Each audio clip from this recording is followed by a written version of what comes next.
بسم الله الرحمن الرحیم. آغا بسم الله کی منگا یو پینځه معنیګانې کړې وي، هغه معنی یاد لرئ. که کوم ملګري په هغه سبق کې نه وو، نو د پاتو ملګرو نه هغه ریکارډینګ راواړوئ. الحمد تلخیص با او په تلخیص باندې دا مختصر المعانی شرح ده. نو تاسو تلخیص ته ګوره لاړ شئ، ما ته وګورئ. الحمد لله على ما انعم وعلم من البيان ما لم نعلم. الحمد تو سنا صفت لله خاصیه والله لره دی، په مقابله د هغه کې انعم چې الله پاک انعام کړی دی. وعلم تعلیم را کړی دی من البیان د بیان نه، ما د هغه لم نعلم چې موږ په هغې باندې پوهه ای پېښ وې نازده وس دی به پکې خپله خبره کوي چې حمد څه ته وایي. حمد نو د حمد تعریف وګوره. هو الثناء باللسان، دا ثنا ده په ژبه باندې. وشئ وشئ درېیمه درجه کې ودرېږئ. تهذیب کلاو پرې راوړی م دی، تهذیب مو راوړی ځان سره، تهذیب ځان سره راوړئ. ټول څه کتابونه تاسو ویل ټول د ځان سره راوړئ، په بوجۍ کې نه، په زړه کې. ښه چېر تهذیب ته چې لاړ شي، هغه ته دا تعریف کړي هو الثناء باللسان. نو لاندې په ناکت نقطه کې یو خبره کړې ده، هغه لکه کوم دا علم ده. ثنا معنا څه ده؟ ذکر الخیر باللسان. ثنا وی ذکر الخیر باللسان. ته خو پې پوه شوې چې د ثنا کې خو لسان ټکی په خپله موجود دی. ثنا څه ته وایي؟ ذکر الخیر باللسان. دا لسان ټکی خو په خپله موجود دی. نو هو الثناء باللسان، دا دوباره دی ولې ذکر؟ دا دوباره دی ولې ذکر؟ نو هلته وایي چې په ذکر اللسان بعد الثناء مبنی علی خلوی و تجرید. دا بنا دی په خلو په تجرید باندې. په خلوه د ثنا کې من خلو او تجرید وکړو. د ثنا چې کوم اوږده معنا وه، نو دا هم ترې قینچي کړه، ترې پرېم کړله. ثنا معنا څه وه؟ هو ثنا معنا څه؟ ذکر الخیر باللسان. دا باللسان ټکی چې موږ پرېښو، صرف ذکر الخیر هم پکې پرېښوستو. نو چې صرف ذکر الخیر هم پکې پرېښوتو، لسان هم ترې کټ کړو، نو دې پسې وروسته باللسان ویل اوس صحیح دي که غلط دي؟ او دویم جواب ورته هلته زه د ځان نه د یادو نه کومه چې ثنا کې خود لسان پروت خو پټ. دلته ما لسان کاره ذکر کو، دې ته تصریح بما علم ضمنا وی دا جایزه ده. دې ته تصریح بما علم ضمنا وی نو دا جایزه ده. نو هو الثناء دا ثنا ده باللسان په ژبه باندې.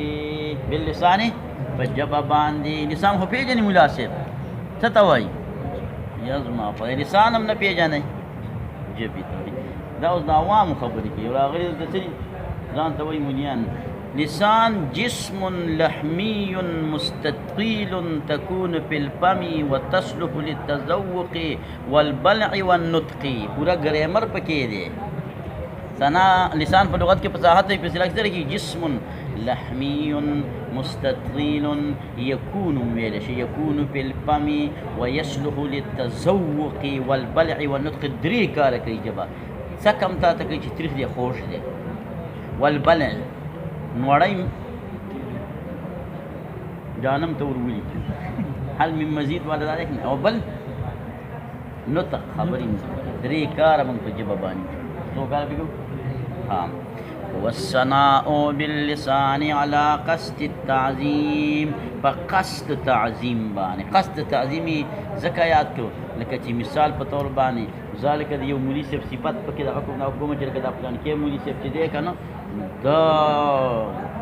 دا مقرر دی، غټ شیخ الحدیث دی، او دی چې دی منطقي دی، او یو بلا ده.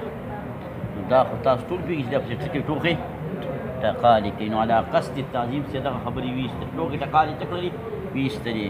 سواء برابر خبره ده. سوا اسم مصدر په معنای استوا.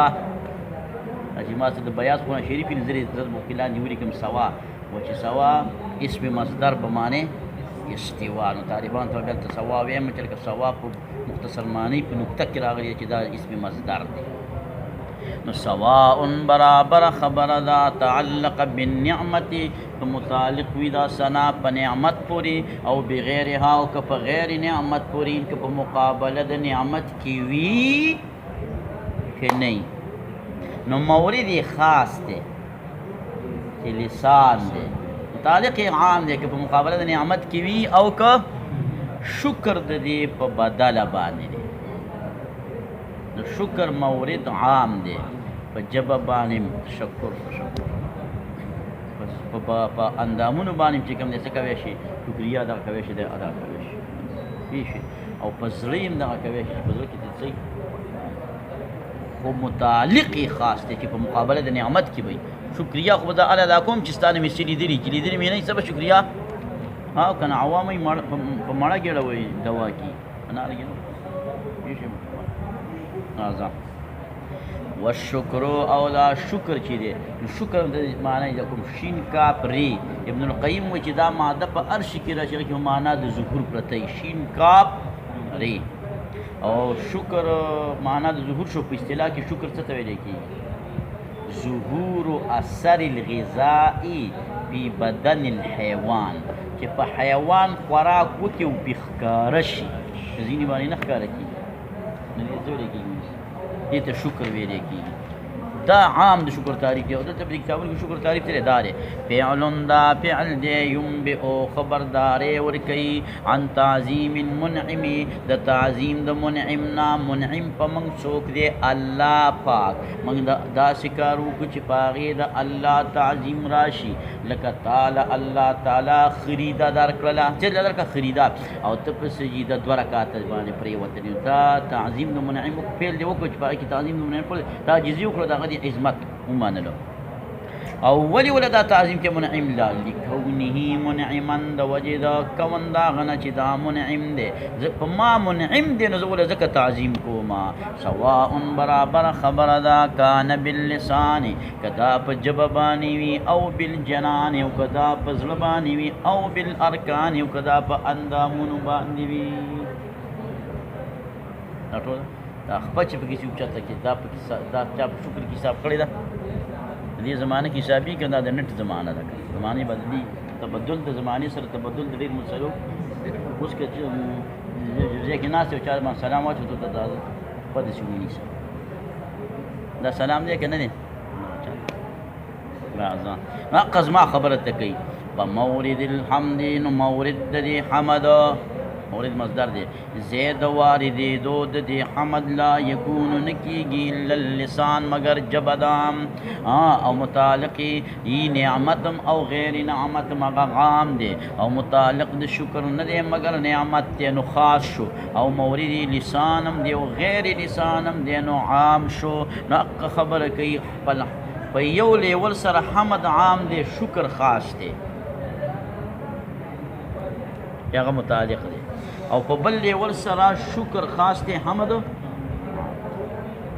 فالحمد نو دا حمد چې دی عام دی د شکر نه په اعتبار د متعلق او اخص دی په اعتبار د مو او شکر بالعکس په عکس باندې شکر چې دی نو دا عام دی په اعتبار د مورد او اخص دی په اعتبار د وشوله ده. نو الحمد د دې دغه د تلخیص د الحمد شرح یې وکړه هغې کې بل ټکی لله دی نو د لله شرح اوس واوره. نو لله تعریف یې وکړه ته یې ویلي که نه ورپسې شوي وایي بسم الله وهو دا ته ځکه ویمه چې دا ټکي اوس موږ نه منو د تازاني سره دا ټکي موږ دا اوس تاسو منئ تاسو څه ویستئ دی وایي چې هو دا کلمات جلال اسم للذات الواجب الوجود دا نوم دی د پاره د ذات واجب الوجود دا د الله د قدرتونو د مالک دا الله نوم دا اوس موږ تاسو کې څوک منئ ووایئ منئ نی منو مونږ وایي دا اسم نه دی علم دی په اسم کې خو اشتراک وي. ستا ملا شرشم نوم دی نو بل هم ملا شرشم جوړېدی شي. او هل تعلم له سمیه د الله لپاره بل هم نام شته؟ نو وهو علم لذات الواجب الوجود. دا درې ده چې دا اسم موږ ورته علم وایو. د الله په نامه کې دیش اقوال دي که مخکو کتابونو کې ویلي که نه ویلي زه څه وکړم. د الله په نومونو کې څه دي مولوي صاحب؟ دیش اقوال دي. زمونږ مذهب پکې دا دی او دا خري علامه فیروز آبادي ذکر کړي دي. زمونږ مسلک پکې څه دی مولوي صاحب؟ علم. موږ ورته علم وایو. بس علم دي ته وایي چې د بل چا دپاره نه وي. لکه ستا ملا شرشم نوم دی نو ستا دپاره مور او پلار دقه وضع کړی دی. په دې کې تاسو بل څوک شریک نشته په دې خپل نامه کې. په عالمیت کې ټیک ده چې د نوم به بیا د بل دپاره هغه دپاره بیا بېله وضعه ده، بیا د بل دپاره بېله وضعه ده، بیا که بل پکې هغه دپاره بیا بېله وضعه ده. نو هو علم للذات الواجب الوجود، دپاره د هغه ذات چې واجب الوجود دی. څو دغه دي دا درې دي. ممکن الوجود هغه موږ او تاسو، او واجب الوجود هغه څوک دی؟ الله تعالی دی. او ممتنع الوجود الشریک الباری ده. مثلتو جدي شوې کنه ته قرآن شریف کې په دا دویم رکوع چې ختمیږي څنګه راځي؟ ان الله علی کل شیء قدیر. الله پر شي قادر دی کنه. الله تعالی په داسې ګټه پیدا کولو قادر دی چې بیا یې نشي اوچتولی. دې کې به خبرې نه کوي، سوچ پکې کوه. الله تعالی په داسې ګټه پیدا کولو قادر دی چې بیا یې نشي اوچتولی. ته خو چې پر شي باندې قادر دی نو په داسې ګټه باندې قادر دی چې بیا یې نشي اوچتولی. که ته وایې چې اوم غلطه ده ځکه د اوچتولو نه عاجزه شو، او که ته وایې چې نه دی نو د تخلیق نه عاجزه شو. زه اوس څه کوم؟ ته وایې چې الله په زه یو سړی زه مفسر قرآن یم ویم ان الله علی کل شیء قدیر، که نه تپوس کوم که نه چې الله تعالی پر شي قادر دی نو په داسې ګټه پیدا کولو قادر دی چې بیا یې نشي اوچتولی. ته به ورته ووایې چې منطق دې نه دي ویلي مولوي صاحب، زینګ مدرسې ته راشه منطق ووایه. درې قسمه شیزونه دي: واجب الوجود، ممکن الوجود، ممتنع الوجود. دغه ممتنع الوجود دی دغه ته سوال سره شاملېږي نه، دا ستا قمقلتوب دی. د دې داسې یو مثال دی لکه ته یو سړي ته دغه شي دا لاړ شي، یو سړي ته څه شي؟ لاړ شي او هغه ته دا خبره وکړي چې علیه رحمته زه ستا نه دا دغه علمه چې شی نه علمه زه ستا نه دا پروټ علم خو ته یې ما ته په ګزانه که ګزې که تا ته به قمقل ووایي که ته به نه وایي. دقسې ته سوال ممتنع الوجود ته شاملې نو سایله ته غټ قمقل سوال دلته پیدا کېږي نه چې تا دا کوم پیدا کړی دی. وهو علم للذات الواجب الوجود، چې مستحق دی د ټولو محامدو.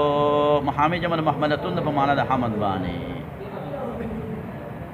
هلکه یو ناشنا خبره ته کوي، وایي دا حمدت الله جمله فعلیه وه، ولې الحمدلله جمله اسمیت یې جوړه کړه. وایي تا یې دا نحو نه ده ویلې، ولې مې په هغې کې مبنیاتو کې راغلي دي چې کله جمله فعلیه نه ته عدول وکړي جمله اسمیت یې جوړه کړي نو دا دلالت یې په دوام پرېږده چې په دوام او په استمرار باندې دلالت کوي چې الله تعالی دپاره دایما مستمرا حمد ثابت دی. دایما داسې نه ده لکه زما او ستا چې نن هم صفت دی او سهار هم غیبت دی، نن هم غیبت دی او سهار هم دا نه ده. والعدول او تجاوز او عدول کول جملې اسمیې ته دا دپاره د دلالت دی په دوام او په ثبات باندې. یاره خو وایي بېادب یاست دی. ولې د الله نوم دې وروسته کړی دی او الحمد دې مخکې کړې ده. یارې ماړه دا دې څه چل کړی؟ جواب دا دی مولوي صاحب چې دې ځای کې اهم نظرا حمد دی. اهم نظرا څه دی؟ حمد دی. دا مقام د حمد دی. دا تقاضا کوي چې ما را مخکې کړه. بېشکه دا موږ منو چې بې اعتبار ذات خو د الله نوم ډېر اهم دی، ولې دلته حمد اهم دی. د څوک اهم دی مولوي صاحب؟ حمد اهم. سمانه ورسې نو و تقدیم الحمد او تقدیم د حمد به اعتبار پدی اعتبار سره دی چې انه اهم نظرا دا ډیر اهم دی په اعتبار د نظر سره الی کون المقام کې دلو د مقام ته چې دا مقام د حمد دی او دا خبره زنکم دا یولی پالوان علامه کشاف کړی دا علامه کشاف ته نه دا کړی اقرا بسم ربک الذی خلق روپی خلقاله دا کنه خلق نو الته اقرا کی دا خبره راغلی دا الته غدا ویری دی چې دا الله په نامه دا اقرا ولی مقدم کوی دا مقام د اقرا دی ځکه مقدم کو نو دا غنه هم چری ځکه کړه دا مقام د حمد دی ځکه دا حمد مقدم کوم مقام د کوم شي نه خلک هغه ته کوم دي یا له غاټ بیا دا بای دا د دې هغه والے دستار باندې والی که شیخ صاحب اول را پاسه نو تا ناطقان اول را پاسه نه لکه اول خلق ناطقان را پاسه که دا مقام د ناطقان دی اول تلاوت کلامی پاکی بے نعت شریفی بے رست پسی بیان دا سیده که نه دا دا بے ادبی نه دا چې ناطقان ما مخکې را پاسه د جانه دا مقام د ناطقان ځکه مې ناطقان را مقدم کړو بے شکه چې د شیخ صاحب درجه پې سره دا قسم مثال شو خا او دا تقدیم د حمد په اعتبار د دې سره چې دا اهم نظرن دی الی کون المقام کېدلو د مقام ته مقام الحمد لکه څنګه چې ذهاب کړی دی ته صاحب د کشاف په تقدیم د فعل کې په قولی تعالی په دې قول الله تعالی اقرا بسم ربک الذی خلق علی ما سیجیء بنا په هغه چې را بشي اگر چې ذکر د الله اهم نظرن دی الی ذاتی په نسبت سره ذات د باری تعالی ته نو په اعتبار د ذات سره هم نظرن نوم د الله دی خدا مقام د حمد دی په دې لحاظ سره موږ ځکه حمد څه کو یلکه حمد د الله تعالی لپاره دی علامه انعم نو وی علامه انعم معنی ته وخم وی وخه یکن ما په دیار لس قسمه باندې د تمام مصدریه ده ارزه کې ما مصدریه راشي خدا مولیانی وی ما مصدریه ده خو به مصدر ته خبره نه اړی تبتازانی وی وای اړه چې مصدریه ونه به مصدر ته اړه ما مصدریه څه معنا ده چې کم پیل د دنه بعد راغلی دی پیلیت ختمی په معنا د مصدری ګرځي اوس ته وګوره کنه ای علی انعامه ای علی انعامه حمد الله تعالی د پاره دی علی منعم ای علی انعامه نو انعمنه دا ما په داخله کړه نو انعامه څه کو علی ما انعم ای علی انعامه علی ان اوس که تاسو باندې اعتراض وکړو نو بیا پورته اسما شین دی چې علامه انعم په معنا د انعامه دی نو دی مصنف ولې داسې نه ویلي چې الحمدلله علی انعامه وی دا پیل یې ذکر اړو چې دی پیل کې استمراري اشاره وکړه دې خبره چې الله نعمتونه کړي دي او کوي او کیسه روانه ده هغه هر څه ته په اشاره وکړه علامه انعمه نو علامه انعمنه اقا مصدر انعام هم جوړ کو په میم ضرما سره او خپل مقصد هم پکې وکړو چې هغه دوام او استمرار ته پکې اشاره هم ورکړه علامه انعمه نه پاغه چې خدای پاک څه کړی دی انعام یې څه کړی دی موبایل یې موږ له راکړی دا انعام نه دی څه دا رجلین موټرین یې راکړي دا انعام نه دی څه دا لیټونه یې راکړي دا انعام نه دی څه نو دا دې ته منعم به وي دا منعم به ولې ذکر نه کوو صرف ویل علامه انعمه کوي منعم به ته ذکر کویش تر پاسه زه بل ګړه لار کوم او ته خوراو کاوه او تسکا تی ذکر کړه خو تلک نعمتونه کوم یو ذکر کو کوم یو بزو یره کما سره داسې عبارت ټډه چې دا ټول پکې راجمع کوم اوس که بعضې ذکر کوم او بعضې نه ذکر کوم نو بیا واهم دا وهم وکړي چې ګینې دا حمد الله تعالی په دغه بعضې نعمتونو په مقابله کې شته او د دې بعضو هغې کې نشته نو دا شکونه څه دخل کړم پیدا کوم خو بس مطلقه خبره به وکړم چې علامه انعمه یو څه ذکر کوم یو علامه انعم ای علی نعم ولم يتعرض تعرضونکم مصنف منعم به تا چې سترګې دي رجلین موټرین ایهامن وجد ایهامنا د وجد ایهام د څه دی د وجد قصور د عبارت عن الاحاطه د احاطه کول نبی په منعم به باندې په دې خبره ما او تا ته ایهام راکړو چې ګوره داسې عبارت نشته چې هغه ټولو نعمتونو ته تاسو شامل کی او که بعض ذکر کیا او بعض پرې دی ولی الله یتوهما چې توهم منشي د اختصاص د دې منعم به بشیء دون شیء که تاسو ترګه ذکر کړي دا غوونه څه لپاره او دا پوه ده